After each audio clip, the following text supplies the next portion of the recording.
নমস্কার বন্ধুরা, আজকে বানাবো মানকচুর বড়া। এই মানকচুর বড়া খুবই টেস্টি লাগে খেতে। গরম ভাতের সাথে ডাল আর এই মানকচুর বড়া হলে আর কিচ্ছু দরকার লাগে না। অনেকে মুখ চুলকানোর ভয়ে মানকচু খান না, কিন্তু একবার আমি যেভাবে বানাচ্ছি এইভাবে বানিয়ে দেখবেন, একটুও মুখ চুলকাবে না আর খেতেও কতটা টেস্টি হবে। এখানে আমি মানকচুগুলোকে খোসা ছাড়িয়ে পিস করে এবার জিরি করে কুচিয়ে নিলাম।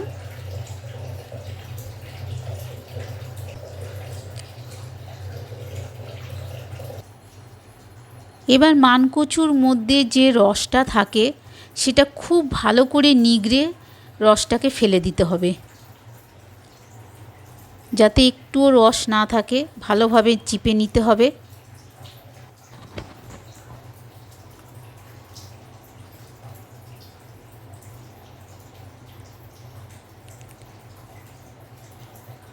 দেখুন, মানকচুটা আমার পুরোটা জলটাকে করে দিয়ে একদম ঝুরঝুরে করে নেওয়া হয়েছে। এর মধ্যে আর কোনো রস নেই। এবার এর মধ্যে আমি বেশ কিছুটা লঙ্কা কুচি দিয়ে দিলাম। এটা ঝালটা আপনাদের পরিমাণ মতো আপনারা দেবেন। এখানে রসুন কুচি দিলাম। এখানে 1 চামচ হলুদ গুঁড়ো দিয়ে দিলাম। নুন দিয়ে দিলাম 1 চামচ। হলুদ গুঁড়োটা আমি ছোটো চামচের 1 চামচ দিলাম। হাফ চামচ হলুদ গুঁড়ো। আর এখানে দিয়ে দিলাম বেশ কিছুটা ধনেপাতা কুচি। আর এখানে দিচ্ছি 1 চামচ চিনি। এখানে এবার দিয়ে দিলাম চালের গুঁড়ো। এখানে 3 চামচ আমি চালের গুঁড়ো দিলাম।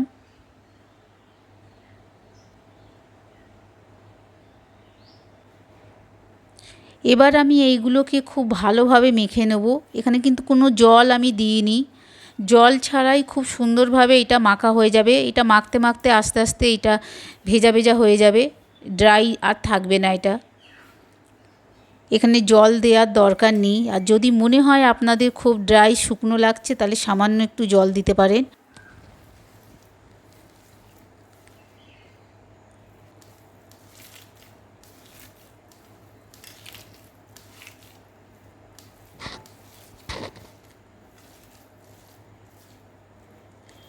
দেখুন, এখানে এবারে বড়ার ঠিক আকারে চলে এসেছে। আর আপনাদের যদি মনে হয় যে বড়ার আকারটা আসছে না, ভেঙে যাচ্ছে, তাহলে আপনারা একটু চালের গুঁড়ো দিয়ে নিতে পারেন। দেখুন, এইগুলো আমি সব বড়ার আকারে বানিয়ে নিয়েছিলাম। এবার গরম তেলের মধ্যে দিয়ে দিচ্ছি। গ্যাসটা মিডিয়াম রাখতে হবে, যাতে তাড়াতাড়ি বড়াগুলো পুড়ে না যায়, ভেতরটাও ভালোভাবে যাতে ভাজা হয়। মিডিয়াম আঁচে রেখে এইভাবে আস্তে আস্তে বড়াগুলোকে ভেজে নিতে হবে।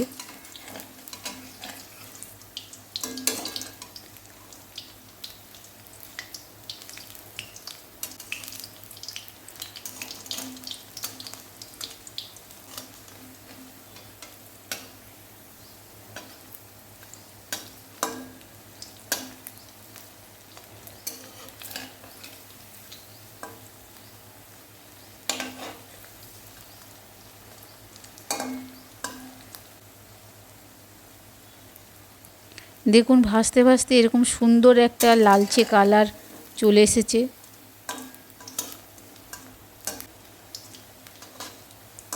বড়াগুলো আমার খুব ভালোভাবে ভাজা হয়ে গেছে। এবার আমি বড়াগুলো নামিয়ে নিলাম। দেখুন, বড়াটা কত সুন্দর দেখতে হয়েছে, খেতেও কিন্তু দারুণ হয়েছিল। আপনারা একবার এইভাবে ট্রাই করবেন বাড়িতে। তাহলে আজকের রেসিপিটা আপনাদের কেমন লাগলো? যদি ভালো লাগে প্লিজ লাইক, শেয়ার এবং কমেন্ট করবেন।